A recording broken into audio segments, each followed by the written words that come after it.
Olá! Hoje a gente vai fazer uma análise profunda de uma força que, assim, na maioria das vezes age meio que nas sombras, sabe? Moldando quem a gente é, o que a gente faz, que são as pessoas ao nosso redor. Uhum. O material de hoje é o capítulo 9 do livro Hábitos Atômicos. O nome do capítulo é O Papel da Família e dos Amigos em Moldar seus Hábitos. Exato. E a nossa missão aqui é desvendar como essas nossas conexões podem ser tipo um superpoder para construir hábitos incríveis. Ou, né, o contrário, uma âncora que prende a gente nos hábitos ruins. Você tocou no ponto central. A grande sacada do capítulo é que, antes de tudo, a gente é um ser social. Aquele desejo, sabe, de pertencer, de ser aceito. Sim, Isso não é uma fraqueza. É uma característica fundamental da nossa sobrevivência.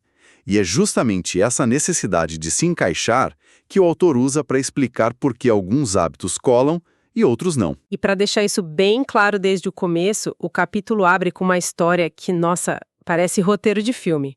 A história de um educador húngaro, o Laszlo Polger. Ah, essa história é fantástica. Ele tinha uma ideia bem radical, né? Para ele, um gênio não nasce pronto. Ele é fabricado, educado e treinado. E ele decidiu provar isso usando as próprias filhas. O campo de testes. O xadrez. E essa história prepara o terreno perfeitamente. Pensa só no ambiente que ele criou. Dentro da casa dos Polgar, o xadrez não era o hobby. Era, tipo, a língua que todo mundo falava. Total. As paredes cobertas com imagens de partidas famosas, a biblioteca cheia de livros sobre isso. A obsessão pelo jogo era o comportamento normal, sabe? Era o esperado, o recompensado. E isso leva a gente direto para a ideia central do capítulo. Exato. Que os hábitos considerados normais na nossa cultura, no nosso meio, são os mais atraentes para a gente adotar. Ok, vamos destrinchar isso. A ideia, então, é que a gente não escolhe os primeiros hábitos de forma consciente. A gente meio que absorve, imita. Somos esponjas. Isso. Esponjas das normas não ditas da nossa família, dos amigos, da sociedade. E o capítulo organiza essa imitação em 3 grandes grupos de influência. E entender esses 3 grupos é a chave. São eles, os mais próximos, a maioria e os poderosos. Cada um funciona como uma alavanca diferente, explorando essa nossa necessidade de pertencer para tornar um hábito mais ou menos atraente. Vamos começar pelo primeiro, que talvez seja o mais óbvio. Os mais próximos. Família e amigos.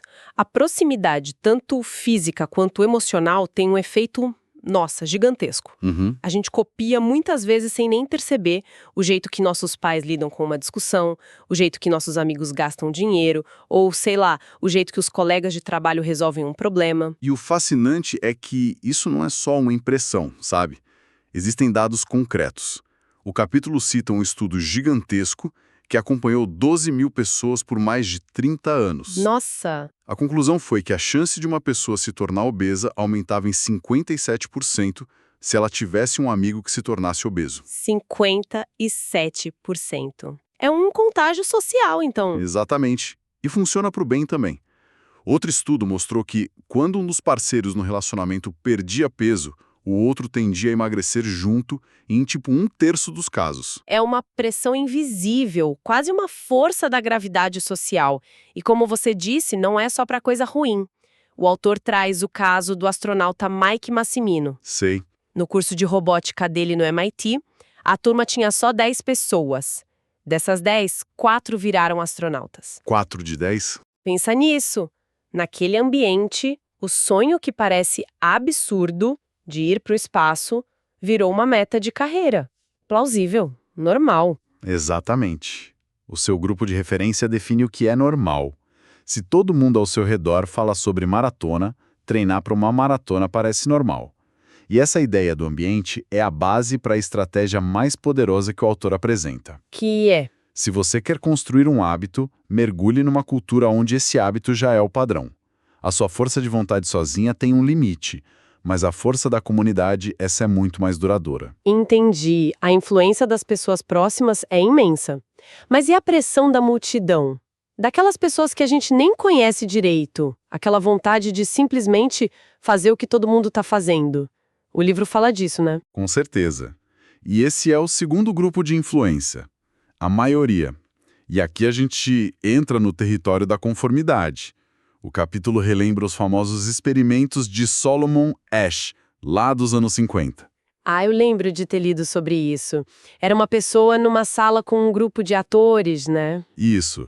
E todos tinham que dizer qual de 3 linhas num cartão tinha o mesmo comprimento de uma outra linha de referência. A resposta era óbvia, muito óbvia. Só que os atores foram instruídos a dar em conjunto a resposta errada. Exato. E o que acontecia com o participante real era impressionante.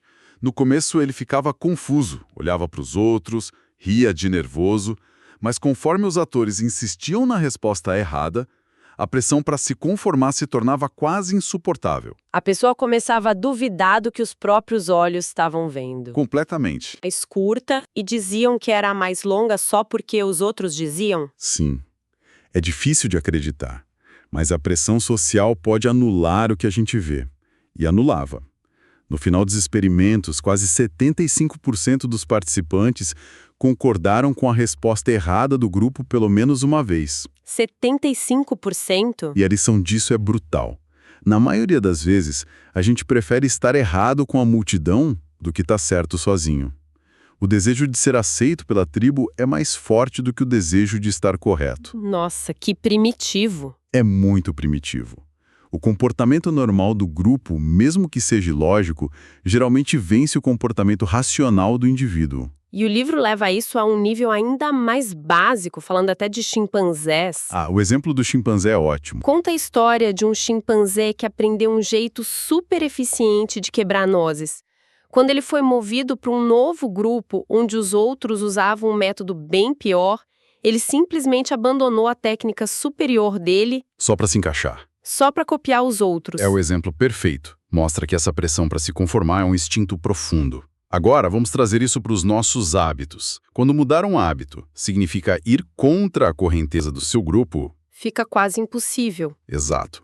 A mudança se torna pouco atraente. Mas quando mudar um hábito significa ser mais parecido com o seu grupo, se encaixar melhor, aí a mudança fica quase sem esforço. É como pegar uma onda. Faz todo sentido. Então, a gente tem os mais próximos e a maioria. O terceiro grupo de influência que o livro aponta é o dos poderosos. Aqueles que a gente admira. Isso. As pessoas com status e prestígio. Nós somos, programados para buscar status. É uma questão evolutiva. Uhum. Historicamente, ter mais prestígio significava ter mais acesso a recursos, melhores parceiros, mais segurança.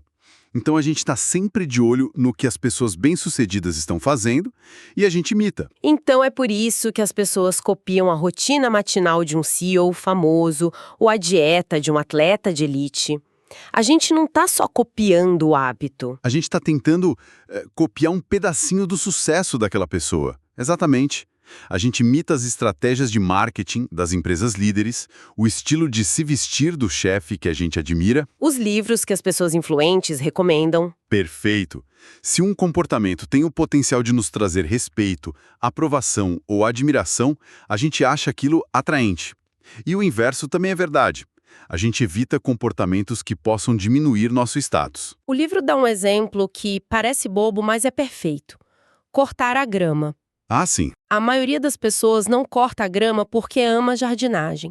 A gente corta a grama porque não quer ser o vizinho desleixado.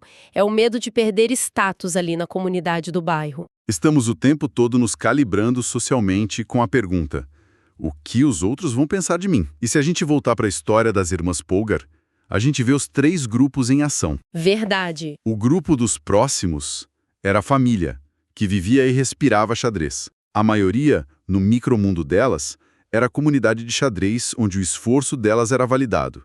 E os poderosos eram os grandes mestres que elas admiravam e que um dia elas se tornaram. O hábito era reforçado por todos os lados. Por todos os lados. Dava status e pertencimento. Mas e quando essas forças entram em conflito? Porque a vida real raramente é tão alinhada assim. Por exemplo, digamos que seu grupo de amigos, os mais próximos, tem o hábito de sair para beber toda semana. Certo. Mas você admira um atleta de elite, um poderoso, que prega um estilo de vida super saudável. Como o livro aborda essa guerra de influências? Essa pergunta é excelente, porque é aí que a coisa complica. O livro sugere que a influência mais forte, no fim das contas, é aquela que está ligada à identidade que a gente mais deseja para nós. Ah, identidade. A batalha não é entre sair para beber e ir para academia. A batalha é entre as identidades. Eu sou parte desse grupo de amigos versus eu sou uma pessoa saudável e disciplinada. A influência que vai vencer é a que tiver atrelada à identidade que você valoriza mais naquele momento da sua vida. É uma escolha de quem você quer se tornar, no fundo. Exatamente. Uma batalha interna de identidades. Entendi. E isso leva a gente para a parte prática. Ok, juntar-se a uma cultura parece ótimo no papel. Mas como isso funciona na vida real? Especialmente para quem é mais introvertido ou não tem acesso fácil a esses grupos. Como que a gente sai da teoria? É um ponto fundamental. O autor enfatiza que hoje, cultura ou tribo não precisa mais ser um espaço físico. A internet mudou completamente o jogo. Verdade. Pode ser um fórum online de gente aprendendo a programar, um grupo no Discord para quem gosta de um jogo, uma comunidade no Strava para corredores. O essencial é encontrar um espaço, seja ele físico ou digital, onde o comportamento que você quer adotar não só é normal. Como é celebrado. É celebrado, exato. Um lugar onde as pessoas não te achem estranho por querer acordar às 5 da manhã para meditar, por exemplo. Um lugar onde as pessoas compartilham dicas, comemoram pequenas vitórias, se apoiam nas dificuldades. Isso cria um ciclo de feedback social positivo que é infinitamente mais poderoso que a força de vontade solitária. E tem um segredo para isso funcionar melhor, né? Tem. O autor diz que o segredo é encontrar um grupo onde, além do hábito desejado, você já tenha algo em comum com as pessoas. Se você gosta de ficção científica e quer ler mais, entrar num clube do livro de ficção científica vai ser muito mais eficaz do que um clube de leitura genérico. Porque a conexão já existe, o hábito é só uma camada a mais. Isso me leva a pensar na identidade de novo. O livro fala sobre como a identidade compartilhada reforça a identidade pessoal. Sim, e essa é talvez a transformação mais profunda. Deixa de ser eu sou uma pessoa que tenta correr para ser nós somos corredores. Eu vira nós. Isso. A sua busca individual se torna uma jornada compartilhada. E esse senso de pertencimento é o que sustenta a motivação nos dias difíceis, sabe? Quando a vontade de ficar no sofá é maior do que a de calçar o tênis, é por isso que permanecer parte de um grupo, mesmo depois de atingir um objetivo, é tão crucial. Para manter os hábitos a longo prazo. Exato. A comunidade solidifica essa nova identidade. Em resumo, então, a cultura em que a gente vive não é só um pano de fundo. Ela é uma participante ativa na formação dos nossos hábitos, determinando o que é atraente pra gente.